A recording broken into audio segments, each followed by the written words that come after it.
Hello बच्चों। तो आज हम पढ़ने वाले हैं क्लास 10th साइंस का chapter 2 acids base and salt.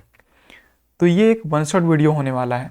इसमें मैं पूरा का पूरा चैप्टर आपको एक क्विक रिवीजन की तरह समझाऊंगा और लास्ट में कुछ आंसर्स क्वेश्चन ये भी दिए रहेंगे, यानी कि कुछ एक्सरसाइज दिए रहेंगे और आपको आंसर खुद से करना होगा।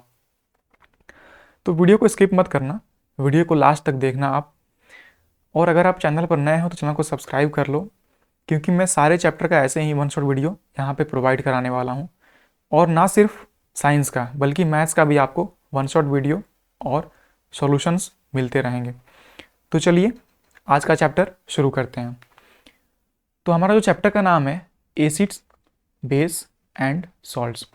तो सबसे पहले हम देखेंगे कि एसिड्स, ठीक है, उसके बाद बेस, इन दोनों के यहाँ पे कुछ कैरेक्टरिस्टिक्स दिए गए हैं, तो इसको पढ़ते हैं।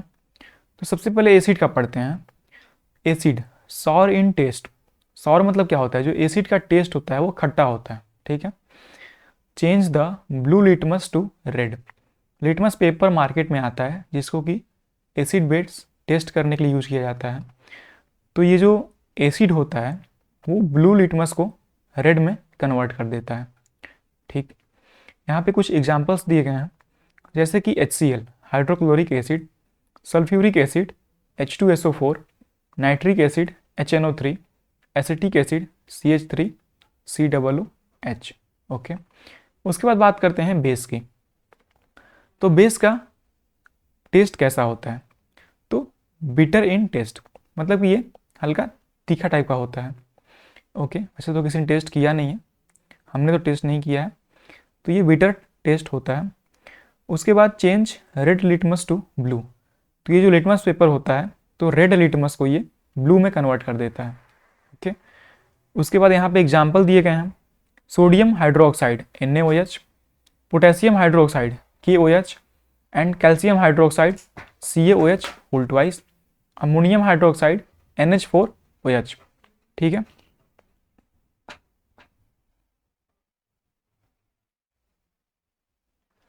आगे देखते हैं सम नेचुरली अकरिंग एसिड्स, मतलब कि ऐसे एसिड जो कि नेचर के द्वारा प्रोवाइड होते हैं, जैसे कि कोई फल में मिल जाए, कोई सब्जी में मिल जाए। तो ऐसे एसिड को हम देखते हैं कितने होते हैं और कौन कौन से होते हैं। तो सबसे पहला नंबर का जो है वो है विनेगर, ठीक। विनेगर से क्या मिलता है? एसिटिक एसिड मिलता है, ठीक। सेकेंड नंबर पे आता है ऑरेंज, यानी कि संतरा, फल से मिलता है सिट्रिक एसिड। उसके बाद लेमन, लेमन से भी मिलता है सिट्रिक एसिड। जितने भी खट्टे तरह के चीज़ होते हैं उनमें अक्सर सिट्रिक एसिड ही पाया जाता है। उसके बाद बात करें टर्मरिन, तो यहाँ से टार्ट्रिक एसिड मिलता है। टोमेटो, टोमेटो से ऑक्जेलिक एसिड मिलता है। सॉर मिल्क मतलब कि दही, खट्टी मिल्क, खट्टी मिल्क क्या होता है? दही, दही से लैक्टिक एसिड मिलता है। आंट एंड नेटल स्टिंग, जो चींटी काट देती है आपको, तो आप देखे होंगे जब रेड वाली चींटी काटती है तो वहाँ पे हल्का सा फूल जाता है, यानी घाव टाइप का बन जाता है। तो वो किस एसिड के कारण होता है? मेथेनोइक एसिड के कारण होता है, क्योंकि चींटी के जो चोंच में एसिड होता है वो हमारे में इंजेक्ट कर देती है, तो थोड़ी देर के लिए दर्द भी होता है। उसके बाद बात करते हैं एसिड बेस इंडिकेटर का। तो एसिड बेस इंडिकेटर क्या होता है? Basically indicate the presence of N acid और बेस इन अ सॉल्यूशन। तो इसका काम क्या होता है इंडिकेटर का? कि ये प्रेजेंट्स मतलब कि ये पता लगाता है कि सॉल्यूशन में एसिड प्रेजेंट है या फिर बेस प्रेजेंट है। इतनी बात समझ में आई आपको? अब चलते हैं लिटमस सॉल्यूशन की तरफ। तो लिटमस सॉल्यूशन क्या होता है? It is a natural indicator, ये एक नेचुरल इंडिकेटर होता है।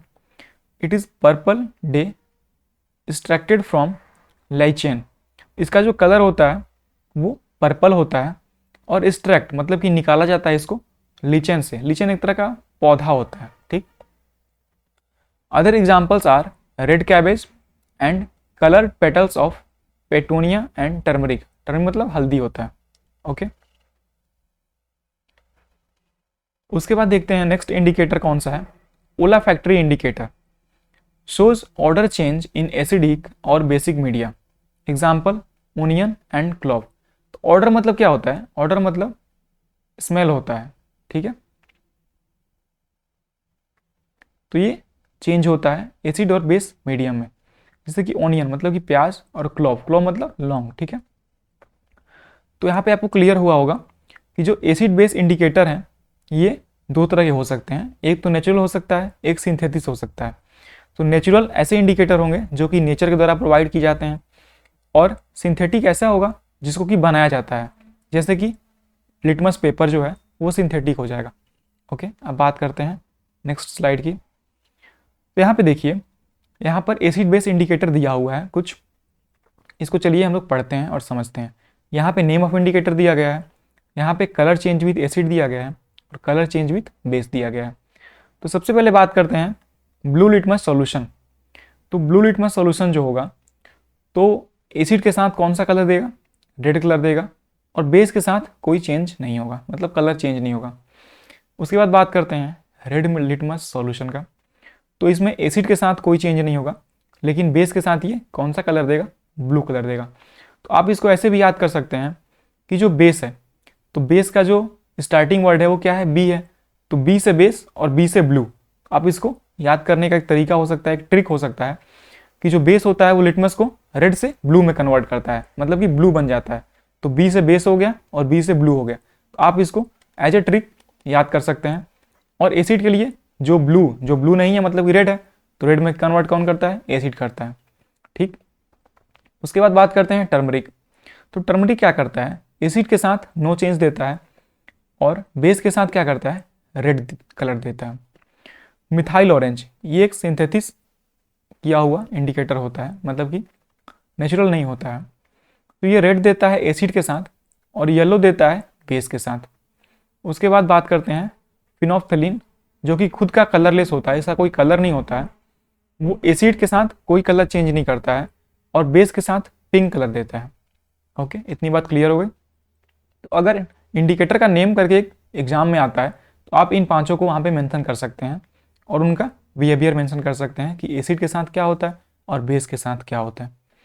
उसके बाद बात करते हैं डाइल्यूट एसिड। डाइल्यूट एसिड क्या होता है? जैसे डाइल्यूट सोल्यूशन होता है वैसे ही डाइल्यूट एसिड होता है। तो बात करते हैं contain only a small amount of acids, ठीक है, इसको अंडरलाइन करता हूं मैं, and a large amount of water. तो देखिए इसमें क्या कह रहा है? डाइल्यूट एसिड का मतलब ये होता है कि उसमें जो सॉल्यूशन होगा, उस सॉल्यूशन में क्या होगा कि बहुत ही ज़्यादा अमाउंट में वाटर होगा और बहुत थोड़े से अमाउंट में एसिड को मिलाया जाएगा। उसको क्या बोलेंगे? डाइल्यूट एसिड बोलेंगे। अब बात करते हैं कंसनट्रेटेड एसिड की। तो a concentrated acid contain a large amount of acid and small amount of water, ठीक। तो यहाँ पे क्या होगा कि सीधा इसका अपोजिट होगा, डाइल्यूट का सीधा उल्टा होगा। वहाँ पे क्या था? पानी लार्ज अमाउंट में था, एसिड कम अमाउंट में था। यहाँ पर क्या होगा? एसिड लार्ज अमाउंट में होगा और जो वाटर होगा वो स्मॉल अमाउंट में होगा, ठीक है। उसके बाद बात करते हैं chemical properties of acids and base. यहाँ पे कुछ केमिकल प्रॉपर्टी दिए गए हैं, चलिए इनको पढ़ते हैं। एसिड प्लस मेटल, ये मिलकर क्या देगा? सॉल्ट देगा और हाइड्रोजन देगा। तो जब हम एसिड में कोई मेटल मिलाएंगे तो मुझे क्या मिलेगा? मुझे सॉल्ट मिलेगा, ठीक। उसके बाद हाइड्रोजन मिलेगा। तो यहाँ पे देखिए कुछ एग्जाम्पल दिया गया है, जैसे कि 2HCl। यहाँ पे HCl मतलब कि हाइड्रोक्लोरिक एसिड लिया गया है, इसको जिंक मेटल के साथ रिएक्ट कराया जा रहा है। तो ZnCl2 जो कि एक बेस है, और साथ साथ हाइड्रोजन रिलीज हो रहा है। ओके, यहाँ पे HNO3 है, उसको जिंक के साथ रिएक्ट करके हम ZnNO3 का होल ट्वाइस मिल रहा है और साथ में हाइड्रोजन मिल रहा है। उसके बाद आप दो एग्जाम्पल देख सकते हैं, यहाँ पे सल्फ्यूरिक एसिड लिया गया है, जिंक के साथ रिएक्ट कराया गया है, ZnSO4+H2 मिल गया। अब बात करते हैं पॉप टेस्ट क्या होता है। बहुत ही इंपॉर्टेंट टेस्ट होता है, आप इसको मार्क कर सकते हैं, एग्जाम में डायरेक्टली 1 नंबर क्वेश्चन आ सकता है। When a burning candle is brought near a test tube containing hydrogen gas, it burns with a pop sound। तो यहाँ पे क्या कह रहा है कि जब हम कोई बर्निंग कैंडल कोई भी टेस्ट ट्यूब में जिसमें कि हाइड्रोजन गैस है उसके अगर हम पास में लाएंगे तो क्या करेगा? एक पॉप साउंड जनरेट करेगा। पॉप साउंड जनरेट होता है। This test is conducted for examining the presence of hydrogen gas. तो ये टेस्ट क्यों कंडक्ट किया जाता है? इससे क्या होता है कि हाइड्रोजन गैस का प्रेजेंस पता चलता है कि हाइड्रोजन गैस उसमें है कि नहीं है। अगर पॉप साउंड आ रहा है मतलब कि अगर पॉप साउंड सुनाई दे रहा है तो क्या हो जाएगा, हाइड्रोजन गैस प्रेजेंट हो जाएगा। अगर साउंड सुनाई नहीं दे रहा है तो हाइड्रोजन गैस नहीं होगा, ठीक है, नो H2। ठीक, इतनी बात आपको ध्यान में रखना है। उसके बाद यहाँ पर कुछ एग्जाम्पल्स दिए गए हैं, जैसे कि अगर हम बेस के साथ मेटल को मिलाएंगे तो क्या मिलेगा, तो यहाँ पे सॉल्ट मिलेगा और हाइड्रोजन गैस में रिलीज होगी। जैसे कि यहाँ पे NaOH है, ठीक है, सोडियम हाइड्रोक्साइड को हम जिंक मेटल के साथ रिएक्ट करा रहे हैं तो सोडियम जिंकेट मिल रहा है हमको Na2ZnO2 प्लस हाइड्रोजन मिल रहा है। ठीक, यहाँ पे नोट करके लिखा हुआ है कि such reaction are not possible with all the metals. तो जो इस तरह के रिएक्शन होते हैं वो पॉसिबल नहीं होते हैं सारे मेटल के साथ। इतनी बात क्लियर हो गई आपको।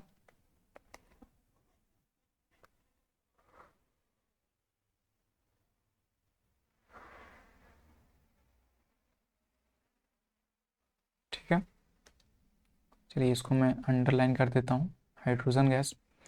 ओके,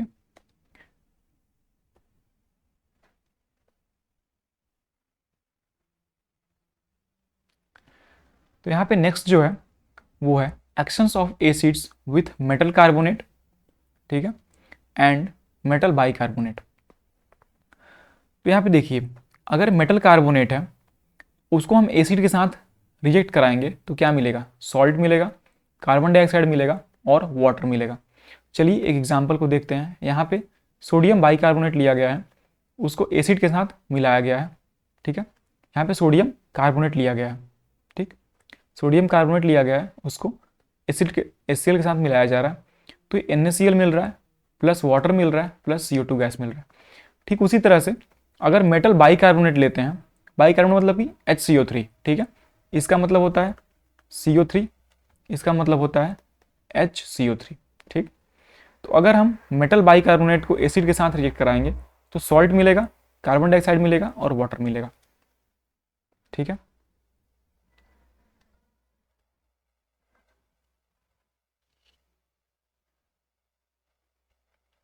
तो इसका मतलब क्या होता है CO3, इसका मतलब क्या होता है HCO3, ठीक, इतनी बात समझ में आ गई।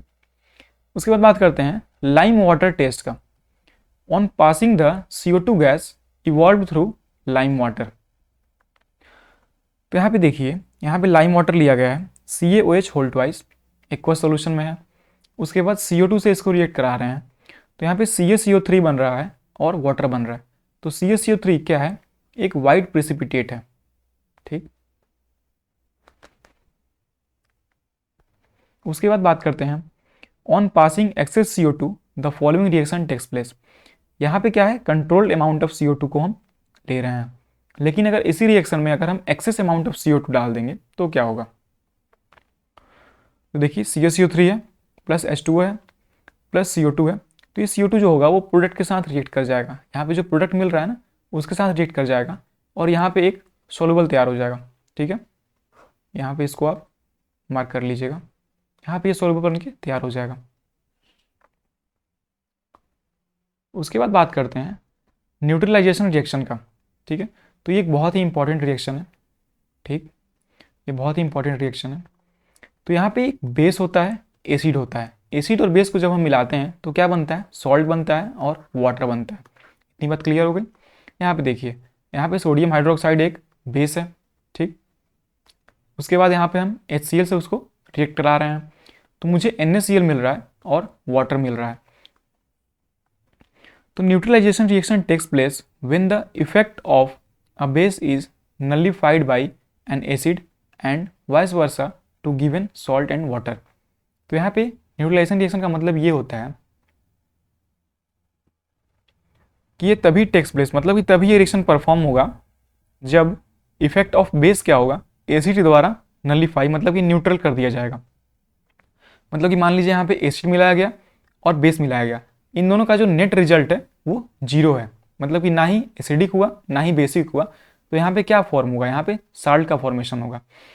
और वाइस वर्सा का मतलब क्या हुआ कि अगर जो इफेक्ट ऑफ एसिड है वो नलिफाई कर दिया जाए बेस के द्वारा, ठीक है। तो वाइस वर्सा का मतलब यही होता है to give salt and water, तो मुझे प्रोडक्ट में क्या मिलेगा, सॉल्ट मिलेगा और वाटर मिलेगा।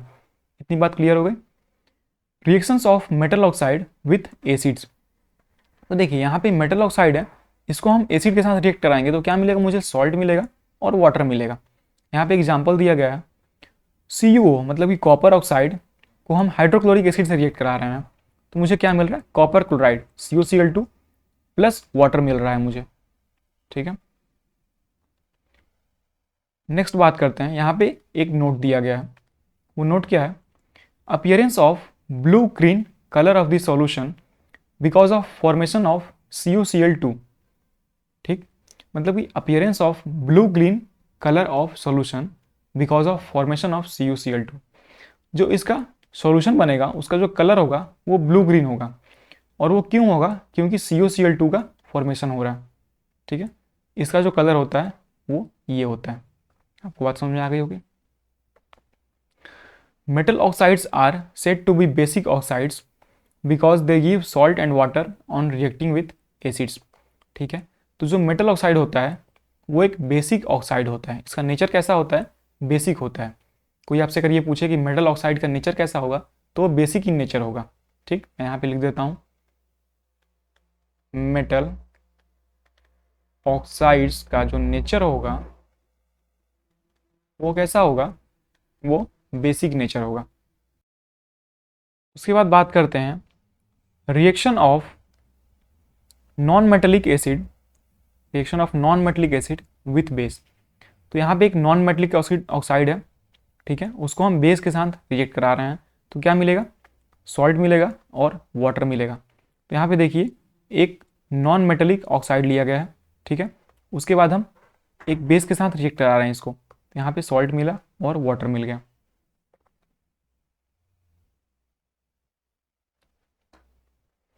यहाँ पर फिर से एक नोट दिया गया है, non metallic oxides are said to be acidic in nature because on reacting with base they provide salt and water. तो वही बात है, जो मेटेलिक ऑक्साइड होता है वो बेसिक इन नेचर होता है, लेकिन जो नॉन मेटेलिक ऑक्साइड होता है वो एसिडिक इन नेचर होता है। All acidic solutions conduct electricity.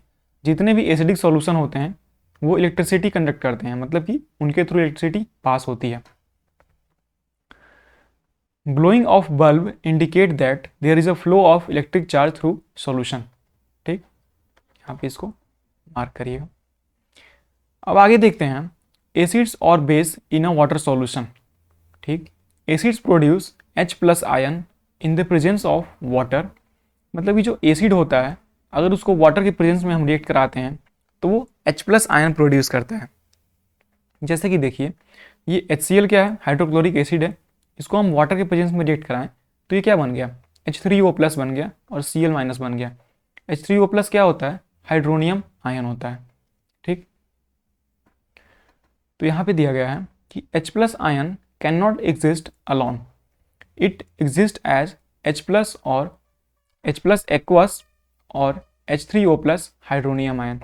तो यहाँ पे ये कह रहा है कि जो ये H+ आयन है ये एलोन में कभी भी एग्जिस्ट नहीं करता, मतलब कि अकेला, ये अकेला कभी भी नहीं रहता है। या तो ये H+ एक्वस के फॉर्म में रहेगा या तो फिर ये वाटर के साथ रिएक्ट होकर हाइड्रोनियम आयन बना लेगा। ठीक है, हाइड्रोनियम आयन का फॉर्मेशन कर लेगा। अब नेक्स्ट बात करते हैं बेस। तो basis provide OH- ion in the presence of water. जो बेस होते हैं वो वाटर के प्रेजेंस में OH- आयन प्रोड्यूस करते हैं। यहाँ पे देखिए, यहाँ पे सोडियम हाइड्रोक्साइड लिया गया है, उसको वाटर में रिएक्ट कराया है तो Na+ मिल गया है मुझे, उसके बाद OH- मिल गया मुझे। ठीक है, तो OH- आयन ये देते हैं। यहाँ पर सेम 2 एग्जाम्पल लिए गए हैं, आप उसको देख लीजिएगा। अगर आपको वीडियो अच्छी लग रही हो तो चैनल को जरूर सब्सक्राइब करें और वीडियो को लाइक ज़रूर करिएगा, दोस्तों के साथ शेयर करिएगा। और ये जो मैं पढ़ा रहा हूँ इसका PDF आपको डिस्क्रिप्शन में टेलीग्राम लिंक है, वहाँ से जाकर आप ज्वाइन हो सकते हैं और डाउनलोड कर सकते हैं। ठीक, अब बात करते हैं अल्कलाइज की। ठीक है, all base do not dissolve in water. जितने भी बेस होते हैं वो वाटर में नहीं डिजॉल्व हो पाते हैं, सभी जो है सभी नहीं हो पाते हैं। And alkali is a base that dissolve in water. तो अल्कली क्या होता है, ये एक प्रकार का बेस होता है जो कि वाटर में डिजॉल्व हो जाता है। ठीक, कॉमन अल्कलीज आर, यहाँ पे कुछ एग्जांपल्स दिए गए हैं जैसे कि sodium hydroxide, potassium hydroxide, calcium hydroxide और अमोनियम हाइड्रोक्साइड। तो ये जो जितने भी बेस हैं वो वाटर में डिजॉल्व हो जाते हैं, इसीलिए इनको क्या बोलते हैं, एल्कली बोलते हैं। ठीक, यहाँ पे एक नोट दिया गया है, all alkalis are bases but all bases are not alkali, इसको मार्क करिएगा। ठीक है, मतलब कि जितने भी एल्कली होंगे वो सारे के सारे बेस होंगे, लेकिन ये जरूरी नहीं है कि जितने भी बेस हैं वो एल्कली हों। ठीक, बात समझ में आ गई।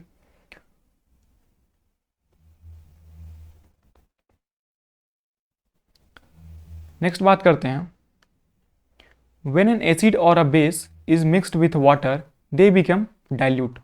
ठीक है, जब कभी भी एसिड और बेस को वाटर के साथ मिलाते हैं तो वो क्या होते हैं, डाइल्यूट हो जाते हैं। This results in the decrease in the concentration of H3O plus और OH minus per unit volume in acids and base respectively. तो इसका मतलब बेसिक सा ये हुआ कि जब कभी भी हम किसी भी सॉल्यूशन में पानी मिला देते हैं, अगर वो बेस है या फिर एसिड है, उसमें अगर हम पानी मिला देते हैं तो उसका जो कंसंट्रेशन होता है ना, ये जो कंसंट्रेशन होता है वो क्या होता है, कम हो जाता है, डिक्रीज कर जाती है, कंसंट्रेशन डिक्रीजेज। और किसका कंसंट्रेशन डिक्रीज हो जाता है, तो जो हाइड्रोनियम आयन है इसका और जो OH माइनस आयन है इसका कंसंट्रेशन डिक्रीज हो जाता है। ठीक है, उसके बाद बात करते हैं स्ट्रेंथ ऑफ एन एसिड और बेस। तो स्ट्रेंथ ऑफ एसिड्स और base depend on number of H plus ion और OH माइनस आयन रिस्पेक्टिवली। ठीक है, तो जो एसिड का स्ट्रेंथ होगा वो किस पे डिपेंड करेगा, H प्लस आयन पे, और जो बेस का स्ट्रेंथ होगा वो किस पे डिपेंड करेगा, OH माइनस आयन पे। With the help of universal indicator we can find the strength of acid और base. This indicator is called pH scale. ठीक है, तो pH स्केल पे हम किसी भी बेस या एसिड के स्ट्रेंथ को फाइंड करते हैं। तो यहाँ पे pH का जो फुल फॉर्म दिया गया है वो यहाँ से लिया गया है। ठीक है, पोटेंज इन जर्मन मीन्स पावर, तो इसका जो मतलब होता है वो पोटेंज होता है जर्मन में, उसका मतलब होता है पावर, पावर मतलब शक्ति, शक्ति मतलब स्ट्रेंथ। ठीक, this scale measures from 0 to 14। ठीक है, तो अगर कोई भी pH स्केल पे 0 है मतलब कि वो बहुत ज़्यादा एसिडिक है, मतलब कि वो प्योर एसिड हो गया। अगर 14 है तो वो एकदम से बेसिक हो गया, एल्कलीन नेचर का हो गया।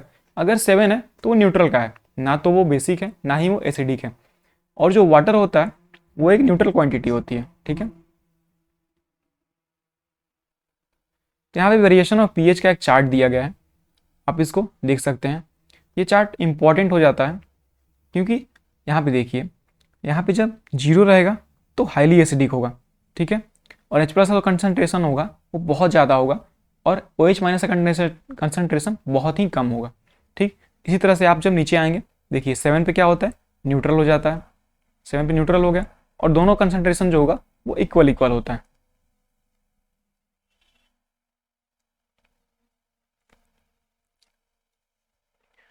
यहाँ पे strong acids give rise to more H plus ion. हमने पहले बताया था कि जो भी स्ट्रॉन्ग एसिड होगा उनमें ज़्यादा H प्लस आयन देने की शक्ति होगी या फिर वो ज़्यादा H प्लस आयन कंज्यूम करेंगे। ठीक, HCl हो गया, H2SO4, HNO3। Weak acids give rise to less H plus ion, मतलब कि जो वीक एसिड होंगे वो कम H प्लस आयन देंगे, जैसे कि यहाँ पे CH3 हो गया, COOH हो गया, H2CO3 हो गया, कार्बोनिक एसिड। स्ट्रॉन्ग बेस क्या होता है, जो ज़्यादा OH माइनस आयन दे। ठीक है, यहाँ पे एग्जाम्पल दिए गए हैं। और वीक बेस क्या होता है, जो कम OH माइनस दे, यहाँ पे एग्जाम्पल दिया गया NH4OH। उसके बाद बात करते हैं मोर अबाउट सॉल्ट्स। अब सॉल्ट्स के बारे में बात करते हैं। ठीक है, तो यहाँ पे जो पहला दिया गया है वो पोटेशियम सल्फेट दिया गया है। फॉर्मूला यहाँ पे होता है K2SO4 और डिराइव्ड फ्रॉम KOH। ठीक है, और डिराइव्ड फ्रॉम H2SO4। तो जो KOH है ये क्या है, ये बेस दिया गया है, यहाँ पे क्या दिया गया है, एसिड दिया गया है। तो यहाँ पे KOH जो होता है बेस होता है, H2SO4 जो होता है वो एसिड होता है। और आप जानते हैं कि जब भी हम एसिड और बेस को मिलाते हैं तो क्या मिलता है, सॉल्ट प्लस वाटर मिलता है। तो देखिए यहाँ पे सॉल्ट मिल गया है K2SO4। वैसे ही यहाँ पर तीनों के तीनों एग्जाम्पल दिए गए हैं, आप उसको पढ़ लीजिएगा। Sodium sulphate, sodium chloride, ammonium chloride. ठीक है, यहाँ पर उसका फॉर्मूला दिया गया है और यहाँ पे उसका बेस और एसिड दिया गया है रिस्पेक्टिवली। ठीक है, अब बात करते हैं importance of pH in our daily life. तो जो पीएच है इसका इम्पोर्टेंस क्या है हमारे डेली लाइफ में, मतलब कि दैनिक जीवन में हमारा इम्पोर्टेंस क्या है इसका। तो importance of pH in our digestive system. आपको पता होगा कि pH level of our body regulates our digestive system. In case of indigestion, our stomach produce acids in very large quantity because of we feel pain, irritation in our stomach. To get relief from this pain, we use antacid. ठीक है, these antacid neutralize the excess acid and we get relief. तो इसको मैं हिंदी में समझाता हूँ आपको क्या बोल रहा है। जब कभी भी हमारे पेट में कोई भी इंडाइजेशन की प्रॉब्लम हो जाती है, मतलब खाना नहीं पच पाता है, तो जब खाना नहीं पच पाता है तो क्या होता है कि हमारा जो पेट होता है वो बहुत ही लार्ज अमाउंट में एसिड को प्रोड्यूस करने लगता है। उससे क्या होता है कि हमारे जो पेट का नेचर हो जाता है वो एसिडिक हो जाता है। उसकी वजह से हमको पेट में दर्द होता है और इरिटेशन समझ में आती है। तो उसके लिए हम क्या करते हैं, एंटा एसिड लेते हैं, जैसे कि इनो हो गया। आपने बहुत ही एक फेमस कंपनी इनो का नाम सुना होगा। तो इनो मतलब कि वो एंटा एसिड है। वो क्या करती है कि एसिड के स्ट्रेंथ को न्यूट्रलाइज करती है। ठीक है, मतलब कि उसका नेचर कैसा होगा, उसका नेचर बेसिक होगा, तभी तो वो बेस होगा, तभी तो एसिड को न्यूट्रलाइज करेगा और हमको आराम मिल जाता है। ओके, उसके बाद बात करते हैं pH of acid rain. When pH of rain water is less than 5.6 it is called acid rain. ठीक, एसिड रेन क्या होता है, जब भी बारिश होती है तो अगर उस बारिश का पानी जो है रेन वाटर है उसका जब पीएच 5.6 के कम है तो उसको हम क्या बोलेंगे, एसिड रेन बोलेंगे। ठीक, आपने सुना होगा कि एसिड रेन की वजह से ताजमहल का कलर है वो खराब हो रहा है, उस पर परत आ रही है, मतलब कि उसका जो सुंदरता है वो कम हो रहा है। When this acid rain flows into river, this also got acidic, which causes a threat to survival of aquatic life.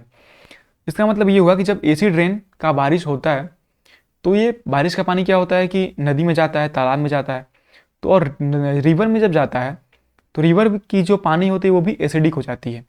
और उसके बाद जो उसमें एक्वेटिक लाइफ है, मछली हैं और भी बहुत तरह के एनिमल्स हैं उसमें। ठीक है, तो क्या होते हैं कि वो उनका जो जीवन होता है वो खतरे में आ जाता है, क्योंकि ज़्यादा एसिड में सर्वाइव करना मुश्किल होता है। उसके बाद यहाँ पे पीएच ऑफ सॉइल दिया गया है, तो specific range of pH for healthy growth. ठीक है, तो जो प्लांट्स होते हैं वो अपने ग्रोथ के लिए एक पर्टिकुलर रेंज ऑफ पीएच उनको चाहिए होता है, ताकि उनका ग्रोथ जो है वो आसानी से हो पाए। ठीक है, और body functions between range of 7 to 7.8 living organism can survive only in the narrow range of pH change. जो हमारा बॉडी होता है वो 7 to 7.8 में अच्छे से काम कर पाता है। टूथ डीके एंड पीएच, आप इसको पढ़ लीजिएगा सेल्फ से।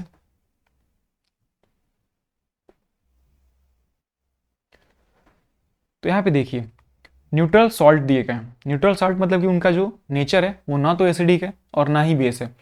तो ऐसे सॉल्ट कैसे बनते हैं, अगर हम स्ट्रॉन्ग एसिड लेते हैं और स्ट्रॉन्ग बेस लेते हैं, इनको जब मिलाते हैं जो पीएच आता है वो 7 आता है। 7 मतलब कि न्यूट्रल होता है, जैसे NaCl, CaSO4। उसके बाद बात करते हैं एसिडिक सॉल्ट का। एसिडिक सॉल्ट मतलब कि उसका जो नेचर होगा वो एसिडिक होगा। एसिडिक नेचर होने का मतलब कि जो एसिड्स होगा वो स्ट्रॉन्ग होगा और वीक जो होगा वो बेस हो जाएगा। यहाँ पे देखिए स्ट्रॉन्ग एसिड को वीक बेस के साथ मिलाते हैं तो जिसका पीएच आता है वो लेस देन 7 आता है। ठीक है, जैसे कि एग्जाम्पल यहाँ पे दिया गया है। बेसिक सॉल्ट्स क्या होगा, जिसका नेचर बेसिक होता है। तो यहाँ पे क्या करेंगे, स्ट्रॉन्ग बेस लेंगे और वीक एसिड लेंगे। यहाँ पे जो आता है वो ग्रेटर देन 7 आता है पीएच। यहाँ पे एग्जाम्पल्स दिए गए हैं। ठीक है, उसके बाद अगर बात करें chemicals from common salt, sodium chloride is called common salt, मतलब कि सोडियम क्लोराइड मतलब NaCl, उसको कॉमन सॉल्ट बोलते हैं। हम अपने फूड में जो नमक यूज करते हैं वो यही होता है। It is derived from sea water, समुद्र के पानी से इसको निकाला जाता है। Rock salt is the brown colour large crystal, this is mind like coal. Common salt is an important raw material for many materials of daily uses. ठीक है, washing soda, bleaching powder, sodium hydroxide. अब sodium hydroxide का यहाँ पे process दिया गया है, preparation कैसे करते हैं, चलिए इसको भी देखते हैं। सबसे पहले हम क्या करते हैं, इस जो मेथड को प्रिपेयर होता है इस मेथड को बोलते हैं क्लोर एल्कली मेथड, ठीक है, क्लोर एल्कली मेथड। इसका प्रिपरेशन देखते हैं। क्या करते हैं हम कि NaCl लेते हैं, उसके बाद इसको वाटर से रिएक्ट कराते हैं, तो मुझे क्या मिल जाता है, सोडियम हाइड्रोक्साइड मिल जाता है, क्लोरीन बाहर गैस निकलती हुई मिलती है और हाइड्रोजन गैस बाहर निकलती हुई मिलती है। तो बात करें तो यहाँ पे देखिए जितने भी प्रोसेस इन्वॉल्व हैं वो प्रोसेस दिए गए हैं, ठीक है। NaOH का यूज कहाँ पे होता है, सोप में, डिटर्जेंट में मेकिंग में, पेपर फाइबर मेकिंग में। Cl2 का प्रोसेस का यूज कहाँ पे होता है, वाटर ट्रीटमेंट, PVC मतलब पॉलीविनाइल क्लोराइड, CFCS पेस्टिसाइड्स, ठीक है। अब देखिए यहाँ पे ब्लीचिंग पाउडर का जो प्रिपरेशन कैसे होगा, तो हम कैल्शियम हाइड्रोक्साइड लेंगे, उसको क्लोरीन के साथ रिएक्ट कराएंगे, तो हमारा जो है वो ब्लीचिंग पाउडर मिलेगा और वाटर मिलेगा। इसका यूज कहाँ पे होता है, ये एक एक दो नंबर में सवाल आते रहते हैं, तो आप एक बार पढ़िएगा इसको।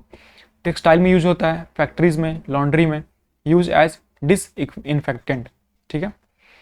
बेकिंग सोडा का यूज कहाँ पे होता है, इसका कॉमन नेम जो है वो सोडियम हाइड्रोजन कार्बोनेट है, ये रहा, ठीक है।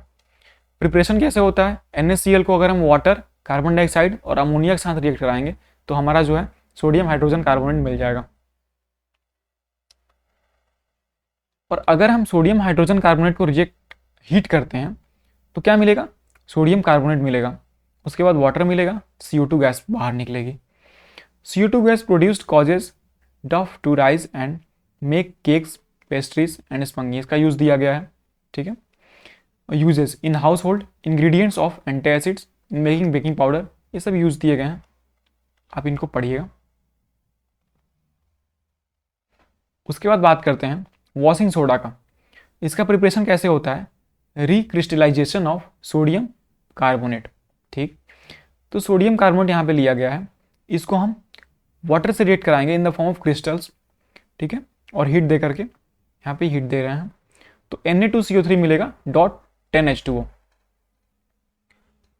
इसका यूज देखें, यूज कहाँ कहाँ किया जाता है, तो इसका जो यूज किया जाता है वो ग्लास में, सोप में, पेपर इंडस्ट्री में किया जाता है, cleaning agent, removal of hardness of water, manufacture of borax.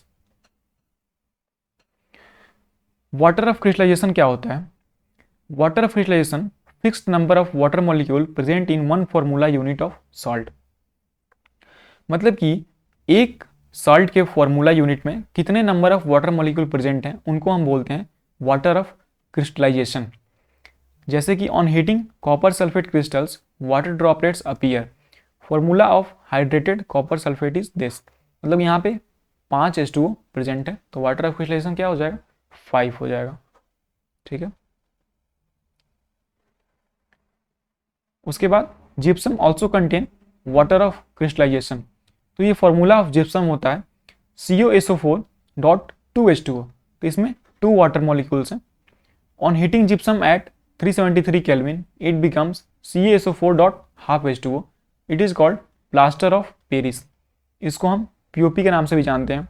तो एग्जाम में डायरेक्ट फॉर्मूला आता है कि right the formula of gypsum and plaster of Paris, तो जिप्सम का ये हो गया, जिप्सम में क्या होता है 2H2O होता है, लेकिन प्लास्टर ऑफ पेरिस में क्या होता है, इसका आधा हो जाता है, मतलब कि हाफ H2O होता है, मतलब कि आधा नहीं 1/4 होता है, 2/4 करेंगे तो कितना आएगा, 1/2 आएगा। तो यहाँ पे इसको याद रखिएगा। Plaster of Paris used as a plaster for fractured bone, जब कहीं पे हड्डी टूट जाती है और जो प्लास्टर करते हैं तो वहाँ पे यही यूज करते हैं plaster of Paris. When plaster of Paris is mixed with water it changes to gypsum.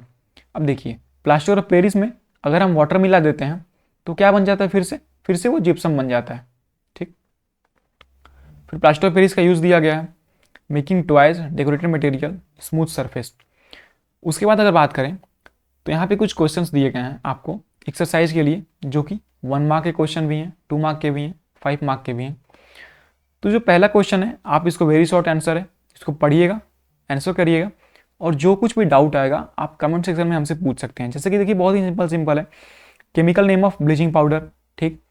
2 solution having pH this and this, which solution has more H+ concentration, तो किसके पास होगा H+ कंसंट्रेशन, जिसके पास pH वैल्यू कम होगी, मतलब कि 4 होगी, तो 4 के पास ज़्यादा होगा, सिंपल।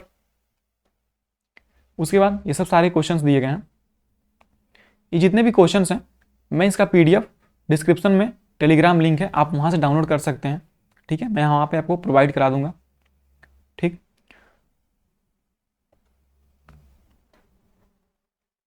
तो ये रहा हमारा पूरा का पूरा चैप्टर, जिसको मैंने वन शॉट वीडियो में कवर किया है।